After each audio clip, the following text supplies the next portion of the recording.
जीवन में लक्ष्यों को कैसे करें हासिल। प्रत्येक व्यक्ति अपने जीवन में कुछ लक्ष्यों को निर्धारित करता है, जिससे वह अपनी योग्यता और अपनी प्रगति की परख करता है।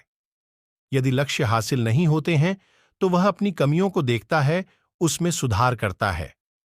भगवान बुद्ध को जब ज्ञान की प्राप्ति हो गई तो फिर वे संसार को उस ज्ञान से आलोकित करने निकल पड़े। भगवान बुद्ध किसी गांव में जीवन के विभिन्न आयामों पर प्रतिदिन व्याख्यान देते। उनके प्रवचनों में जीवन का सार छिपा रहता। उनकी बातों को लोग बहुत ही गौर से सुनते थे। एक व्यक्ति बिना नागा किए उनके व्याख्यान सुनता। काफी समय बीत जाने के बाद भी उसने अपने अंदर कोई विशेष बदलाव नहीं पाया है। इससे परेशान होकर वह एक दिन बुद्ध के पास गया और बोला कि वह लंबे समय से एक अच्छा इंसान बनने के लिए उनके प्रवचनों को सुनता रहा है, लेकिन इससे उसे कोई विशेष लाभ नहीं हुआ।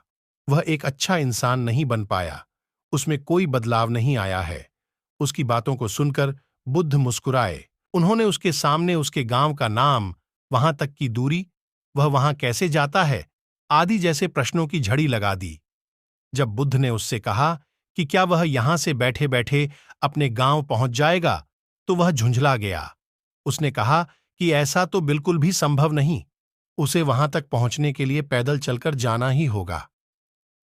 इस पर भगवान बुद्ध ने कहा कि अब आपको अपने प्रश्न का उत्तर मिल गया होगा। यदि आपको अपने गांव का रास्ता पता है, लेकिन इस जानकारी को व्यवहार में लाए बिना वहां नहीं पहुंचा जा सकता है, उसी प्रकार यदि आपके पास ज्ञान है और आप इसको अपने जीवन में अमल में लाए बिना एक बढ़िया इंसान नहीं बन सकते। ज्ञान को अपने व्यवहार में लाना आवश्यक है। इसके लिए आपको दृढ़ निश्चय के साथ निरंतर प्रयास करना होगा। कथा का सार ज्ञान को व्यवहार में लाए बिना लक्ष्य की प्राप्ति नहीं की जा सकती है।